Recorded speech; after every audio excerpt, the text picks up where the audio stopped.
లేరులేవే, భయపడకు. నేను వెళ్ళి డ్రెస్ చేంజ్ చేసుకొస్తాను.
ఆత్మలు ఒక మనిషి తీరని కోరికతో చనిపోతేనో లేదా ఆ మనిషి అర్ధాంతరంగా చంపబడితేనో ఆ మనిషి ఆత్మ దెయ్యం అవుతుందంటారు.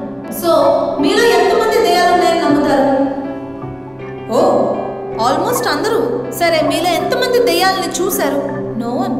Here is the answer. మీలో ఏ ఒక్కరూ దెయ్యాన్ని చూడలేదు, కానీ అవి ఉన్నాయని నమ్ముతున్నారు. ఏంటి మేడం అంత తేలిగ్గా కొట్టిపాడేస్తున్నారు? మీరే చూస్తున్నారు కదా మేడం, దెయ్యాలు ఒంటి మీదకి వస్తే ఊగిపోవడం, వాళ్ళని వాళ్ళే కొట్టుకోవడం. There is every possibility for being possessed. Okay, మీరు మందు కొడతారా? కొడతాం. ఎందుకు కొడతారు? కిక్ కోసం. మస్తుగా మాట్లాడడానికి దమ్ము కూడా వస్తుంది. మరి ఆ కిక్కు దమ్ము మామూలుగా ఉన్నప్పుడు రావే? ఎందుకంటే డ్రింక్ చేసినప్పుడు మీ సబ్ కాన్షియస్ మైండ్ యాక్టివేట్ అవుతుంది. అది మీలో దాగి ఉన్న ఎనర్జీని పంప్ చేస్తుంది. ఇది అంతే.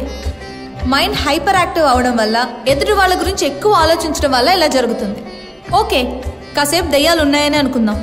ఒక మనిషి దెయ్యమై అతన్ని చంపిన వాడిని చంపాడనే అనుకుందాం. మరి చచ్చిన వాడు దెయ్యమై ఆ చంపిన దెయ్యం మీద పగ తీర్చుకోవాలిగా. రోజు ఎన్నో మర్డర్లు, బాంబ్ బ్లాస్ట్లు జరుగుతున్నాయి. కల్ప్రెట్స్ అందరూ జైళ్లలోనే ఉంటున్నారు. మరి వాళ్ళ చేతిలో చంపబడ్డ వాళ్ళందరూ వీళ్ళందరి మీద దెయ్యాలై ఎందుకు పగ తీర్చుకోవట్లేదు? ఈ క్రిమినల్స్ అందరూ బయట నార్మల్గానే తిరుగుతున్నారుగా. ఈ ఒక్క విషయంలోనే ఆత్మలు, దెయ్యాలు పగ తీర్చుకోవడాలుంటే బాగుండనిపిస్తుంది. ఇదిగో ఇక్కడ ఉందే, ఇది అన్నిటికంటే పెద్ద దెయ్యం. చుట్టూ ఉన్న చెత్తనంతా చేర్చుకుంటే ఇలాగే భయపెడుతుంది. ముందు దీన్ని కంట్రోల్లో పెట్టుకుంటే ఈ భయాలన్నీ ఉండవు. అందుకే మంచి జరిగితే దేవుడని, చెడు జరిగితే దెయ్యమని అంటే మానేసి మనల్ని మనం నమ్ముదాం.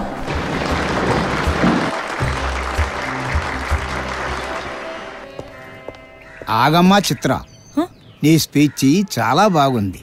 Thank you. కానీ స్పిరిట్స్ ఉన్నాయి. మీకు అనుభవం లేదు కాబట్టే మీరు నమ్మటం లేదు.